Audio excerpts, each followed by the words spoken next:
Hey guys, it's Shady, and I'm just doing a quick introduction on a new thing I want to do with the channel. As you can probably tell, this is a podcast, and um, in terms of content on YouTube, I really enjoy making these. I think I'm going to do a lot more of these in the future, quite regularly with my friends, and I think that's something that you may find interesting, you may not. We'll see what people think of it soon. Of course, bear in mind that this is the first time we've used this software and that we've managed to talk together in a group like this. So there is a bit of technical issues, there's a bit of a rustling in the background at some points of the podcast, but I hope that's okay. Um, this is actually in two parts because for the first time we actually recorded for 1 hour and 45 minutes. And out of all of that, that is a huge amount of recording time, and I'm not gonna ask you guys to sit and watch that for that length of time. So I'm gonna release part one today, and in a couple of days' time, I will release part two. Um, so I hope you guys enjoyed this podcast, and thank you for sticking with me. And there'll be a lot more of this kind of content soon in the future. Peace. Hey guys, it's Shady, and welcome to my brand new podcast, The Shady Show.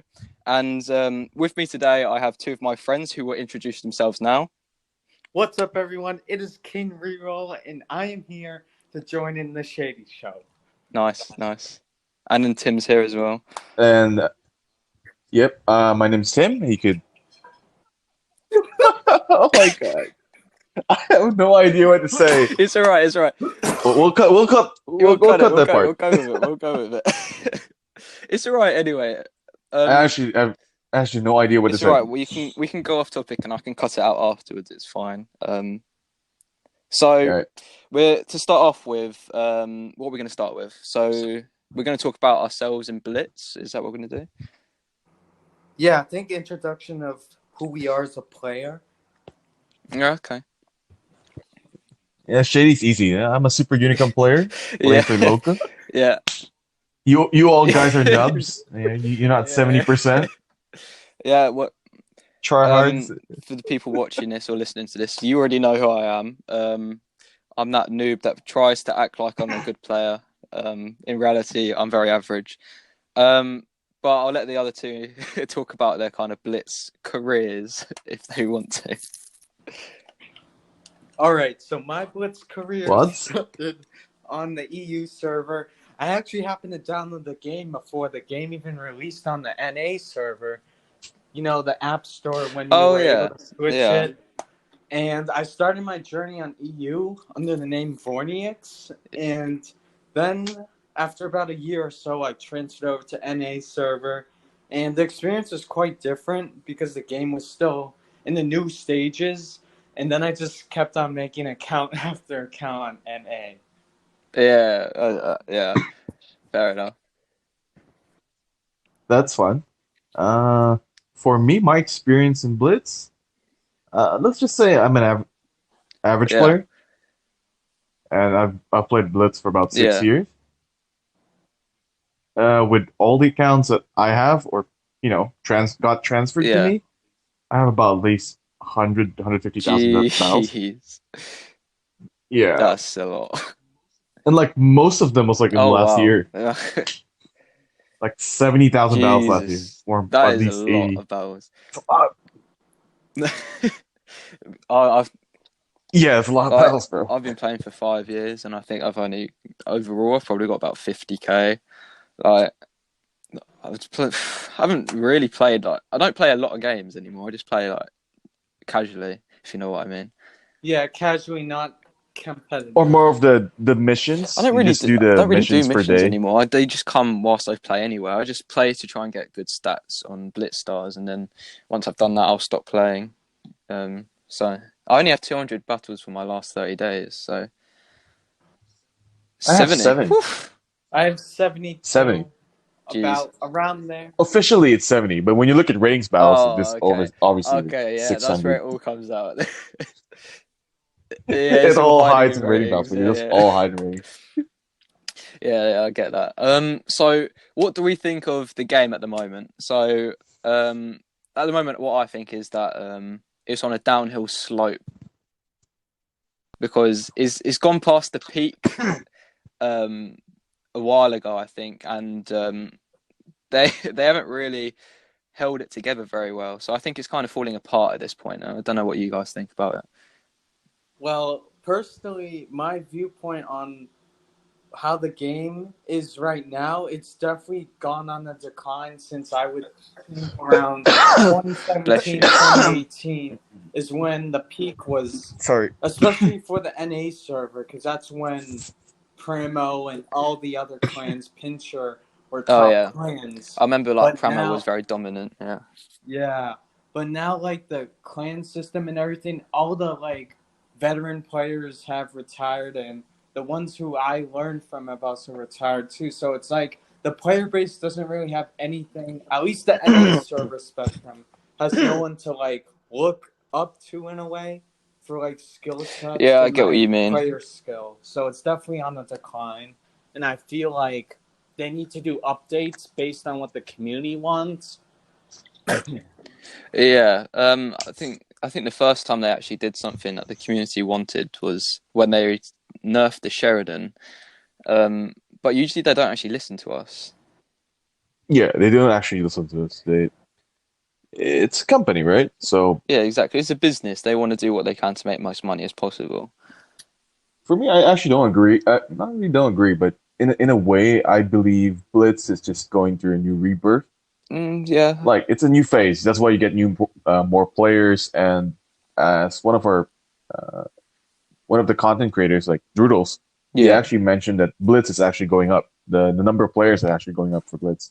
Yeah. And that's good to hear, but also it's you have to expect a lot of new players, lots of players under 1,000 battles. Yeah. And most of them would be, I just want to drive around the map, shoot something. Yeah. I don't really care about my stats. Exactly. So it comes to that. It comes to a point that Blitz is growing as a game. Yeah.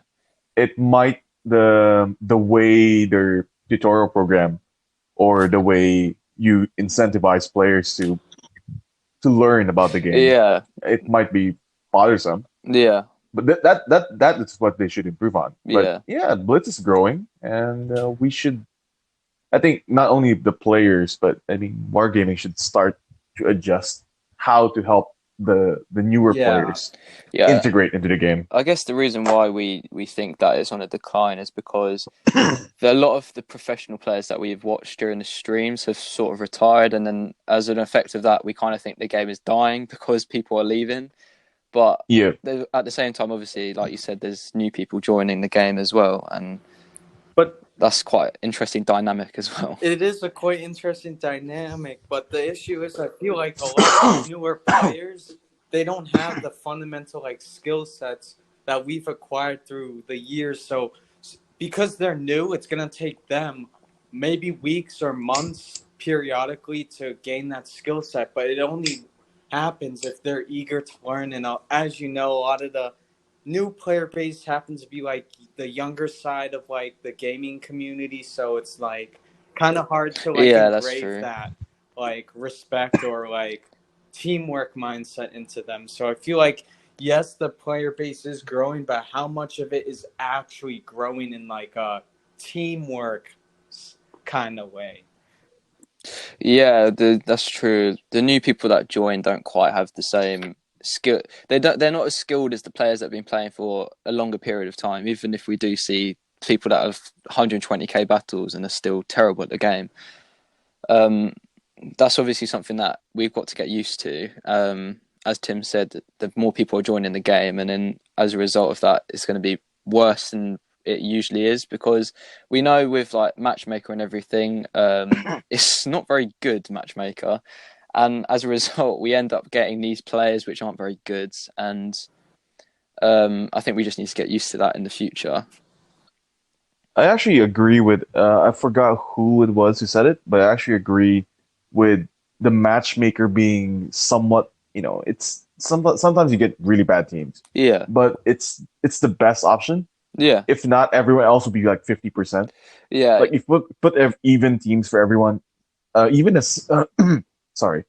70% players will start going down like 50%. Yeah. If both teams are evenly matched. Exactly. People complain about it, but there's not really much they can do about it to improve it from what it is. Because, like you said, if everything was like that, then it would be a lot more difficult for people to win at the same time. So that would affect everyone at the same time. It's very difficult for them to do anything to improve it, I suppose. I also feel like the matchmaking system is so diverse and in depth from like a technological way, because how many players, even if it's only a couple hundred players online on one server at a time, that's still a lot. They have to like organize and get everything to at least be fair tier wise, or at least tank matchup wise, so at least each team has at least one tank that can counter one tank. So I feel like the matchmaking is good, but I also feel like it's also the players' part, because you could have someone who has like where the RNG generators on their side and they bounce every single shot from like high caliber guns on the enemy side. Yeah. But I feel like the player to like RNG like fundamentals of how that system works come into play, because that's why you have those insane carries, because an average player couldn't just do that, or below average or newcomers, shall I say, could have like an insane 5 carry 5 to 6K game. Like that just doesn't happen or comes easily to everyone. Yeah. It's like a double-bladed sword at the same time as it being very frustrating if you get a really bad team and you're on a losing streak. Without this matchmaker, I suppose you wouldn't be able to do the high damage that you wanted. You wouldn't be able to push to get the particular stats that you wanted. So I think I suppose it's good in a way that it's like this, but obviously sometimes it can be very annoying to be in teams that can't win at all. And sometimes it's not about you not performing, but sometimes it's just a team that you get. Actually, when we were talking about number of players, or the when Stats was talking about the number of how it's divided and stuff. I'm sure you've encountered teams where you got like the enemy team had at least 2 mediums and a light, and you only have one light or one medium in your team. Yeah. So it's still unbalanced. Yeah, I get what you mean. That kind of way. But But actually, when I started playing EU, I realized because of the number of players in EU compared to NA or Asia, it's actually nice that I can actually see teams like completely tier 8. That is a nice thing completely to see, tier 7. I rarely see that in Asia or in NA. It's always mixed. It's mostly like it's like half the team 7 or 8, or it's mixed. Ratios. Maybe 4-2. But on EU, I'm able to see teams like full tier 10s, full tier 9s, 8s. It was always largely mixed tier 10 and tier 9. Now, if anything, it's either fully tier 10 or tier 10 with a couple tier 9s, and I quite like that. That's quite... Yeah, exactly. That's 1 or 2, right? So it's not a hard... Or it could be like mostly tier 9s with maybe 1 or 2 tier 10s. So it's kind of balanced. So if you're not that good of a player, you actually have a chance to, carry the game or do some good. I think that helps you learn at the same time, because obviously, if you're, for example, if you're in tier 8 and then you put up a tier into tier 9, then you start to learn about the other tanks which you're going to come up against in the next tier. So I suppose that's a good thing for the new players to learn about what their opposition will be in the next tier, because for the newer players, they don't really look at the upper tier tanks until they get there. So I think that's probably a good element of the matchmaker. Yeah, I would definitely agree that newer players, they don't look or like try to like experiment or educate themselves on the next tank in the line until it comes to that like growth point as a player. Do I go for a heavy tank? Do I go for a medium tank? Like specifically like the Russian heavy lines. They get split at like mid-tier, tier 5 to 6, where it's like 3 different options from one tank. But I also feel that like back when the game had +2, -2, at least players could learn and apply those same skills that they learned throughout gameplay to the next tier, because at least if you're in a tier 6 and a tier 8 match against like a Borsig or something else, like that can easily destroy a tier 6 in 1 to 2 shots, those players, at least for me, I would want to conserve as much HP and make as many smart rolls as my tank was built to do. And I feel because it's more, the matchmaking has gotten a lot better in some aspects like that, the +1, -1. It gives players a little more freedom, but at the same time, it's not like as competitive, I feel. Yeah, I get what you mean there, actually. Yeah, that's fair to say. So what do we think about the future of Blitz? That's kind of Yeah, hard it to is hard predict. to predict because they like bringing out new things without telling us. Like a nice surprise was when they would out of nowhere they were like, "Oh yeah, we're gonna bring in a gravity mode," and "Oh yeah, we're gonna get uprising as well." That was quite nice because as much as that is obviously good PR for them, because that would obviously draw people in that because they can advertise it. It's actually a nice change from the usual that we're used to in just randoms and ratings. I think it's nice, even if it's for a short period of time, it's nice to have something to sort of do for fun, which is kind of nice in the game, to be honest. Actually, I like the last one they put out, the Oh yeah, skirmish mode. skirmish was Oh, cool. yes, that Skirmish was mode, I very actually really interesting. enjoyed. Yeah. That's all. I think that was good as well because obviously, as usual, like the players that aren't particularly as good, they always going to go to play these modes anyway. And as a result, because it's 5v5, they actually improve because there's less tanks and you have to play better to either get damage or to actually win because it's a lot more Yeah, tactical. and there's a Because if lot less teammates or yeah, people you can rely on. So you gotta make everyone feels like they Rely gotta on, make yeah. smart choices, or I'm gonna lose credits, or whatever. yeah, exactly. I actually feel that skirmish mode emphasizes the Yeah, use of team play, yeah, like focus exactly. fire. And I think that's. I think if they kept that in the game, maybe if for example, if they kept it in the game permanently, I think after a couple months or couple weeks, you'd see a lot of improved players starting to play in randoms as well, because as a result of the skirmish, they would have learned important skills to play in random games with their team. So as a result, the teams would get better, and the game would get more enjoyable for everyone, which is cool. But one thing, last thing, I mean, obviously you get some bad days, right? But still, overall, I think skirmish mode is a mode that you can actually Yeah, help players with. Actually, every single mode, like realistic mode, it helps you with map yeah, awareness, exactly. positioning, Yeah, and definitely, because you can see people yeah, where they're gonna go, especially when you're yeah, on touch and mobile. You can track them with your auto aim. yeah, Like you see them behind a bush, yeah, it will still track. So you have an idea where people yeah. position That's themselves, or if it's too obvious a spot, you know where not to yeah, go.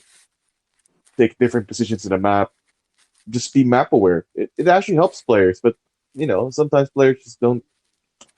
The newer player base, yeah, same thing. They don't appreciate the small attempts for wargaming to help develop skills because they've made it so easy for a new player to get yeah. into tier yeah, 10, right?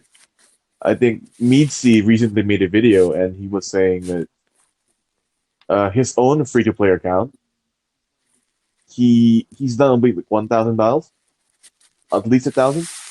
But obviously he played the special game modes. But let's just say he played Yeah. about yeah, 1,200, 1,500 battles, and that's coming from yeah, an experienced player, yeah, and he's already exactly. in tier 10.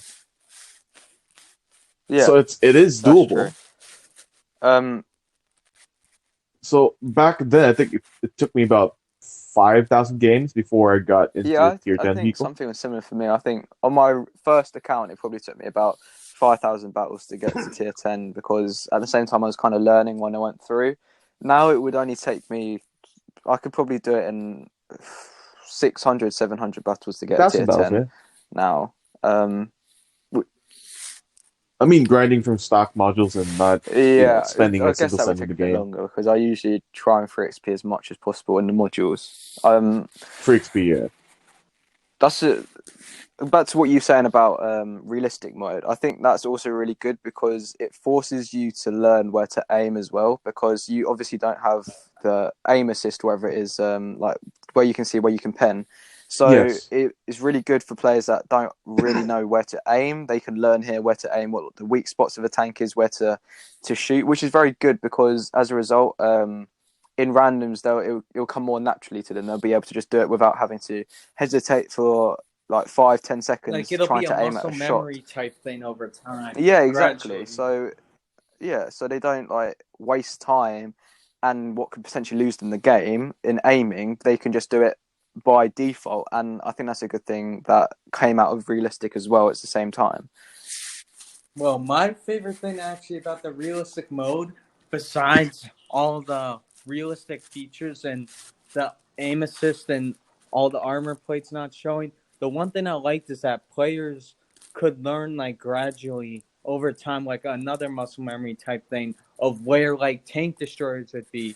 But then again, the issue is I feel like how that's so vague is every player plays tanks a little differently, I feel. Like everyone plays the tank. At least the competitive players play what fits them well, and they know how to use their tank to the maximum capabilities. But I feel like as players are learning, they don't get to that point until like a little later.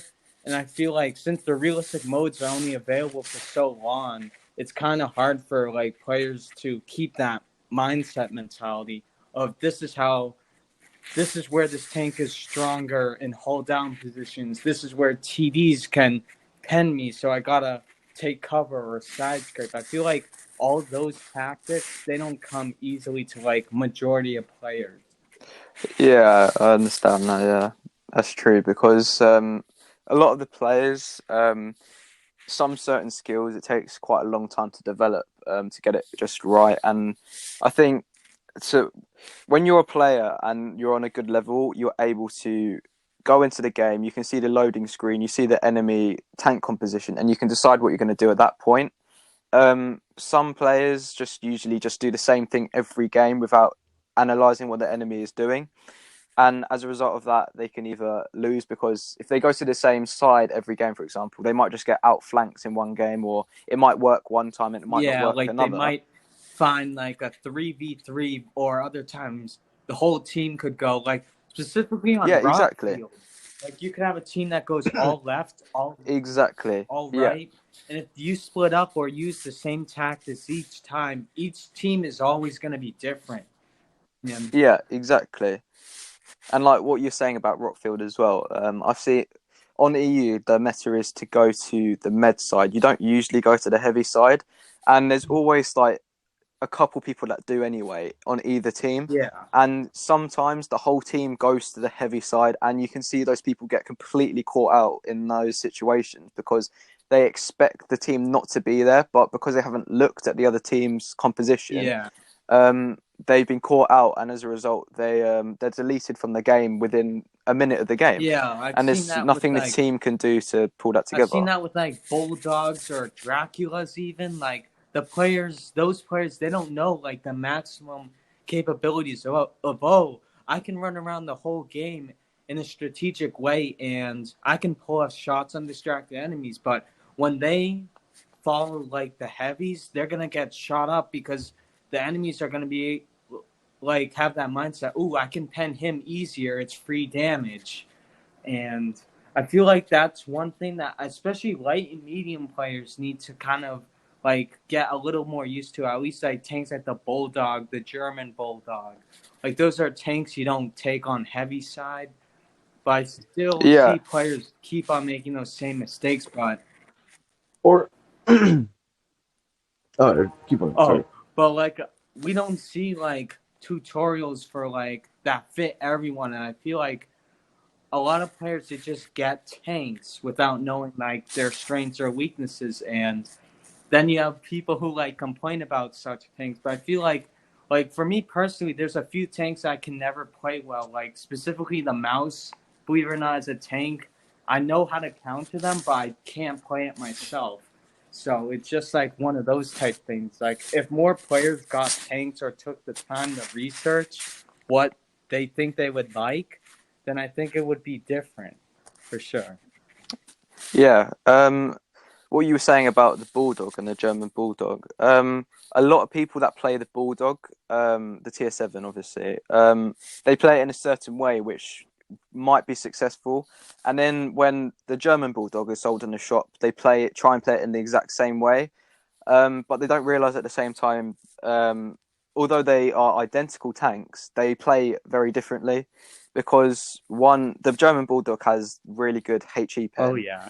And as a result, it's really good in positions where you can flank or then get the rear of an enemy tank. But people that have been playing the Bulldog, they might not have done that before, and they just keep on playing the German Bulldog the same way they did before, and they can't use the tank to their maximum. So I think maybe if there was when Wargaming released a tank or something, they released like a couple-minute video saying, talking about the differences between between the two tanks like that, because they always release tanks which are like the premium version of a Tech T tank. Like the T-44-100 is the T-44, but worse, but in a premium.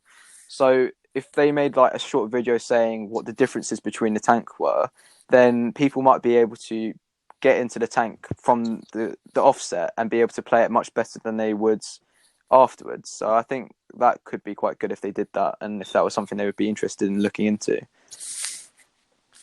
Or maybe wargaming in a way is relying on the community, our CCs and our YouTubers to keep providing the information for the new players. Yeah, that's true. But the problem is, not every new player knows who Meadsy is, who Droodles is, exactly. Or Martin.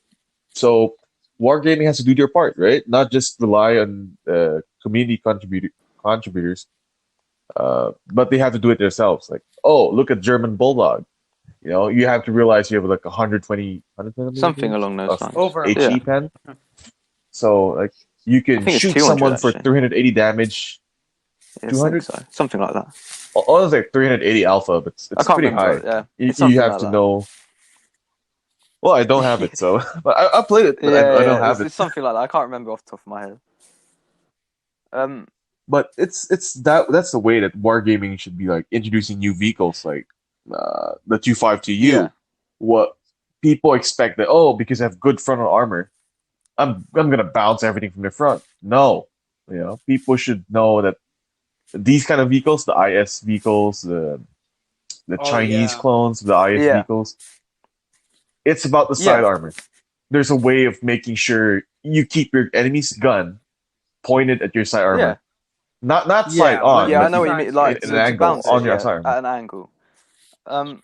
And that's why the IS-7 and the IS-4 can be really annoying if it's put in the hands of a good player. Exactly. Because all you can see is basically the side or the harder part of the pike nose for the IS-7. Yeah, exactly. So wargaming should make a better tutorial system. That's for me. With that, actually.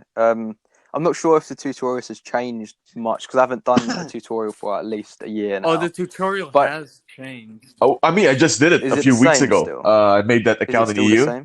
It's really bad. I mean, it's changed. Like they actually put you in your tier 1 vehicle. You actually put in a match against bots, so it's like 7-on-7 with bots on a special map. But it doesn't really teach you anything because the bots will keep bouncing. Yeah, that's true. HE. Like back in the day, they had the tutorial where you get like 1,500 gold coins, but also you'd start off in that Sherman. I remember that. The tier 6 Sherman, the M4, the Easy 8 they call it, and that tutorial was a lot more in depth because it would tell you like what guns did what. Like there would be like a little like narration about like what gun did what, like this autoloader like upgrade to this, go into another battle, and it would actually give you what tier 2 you wanted to research instead of just an automatic one, because a lot of players that I've seen, they just go down whatever that line is. Like the R35, they'll just play the French heavies, but those tanks are like pretty like in-depth tanks, and I don't think they're beginner tanks by any means. Yeah, that's true. Actually, speaking of tutorial, I remember when I think like you said, they gave you gold at some point. and you were able to get more gold by confirming your account or email or something. Yeah.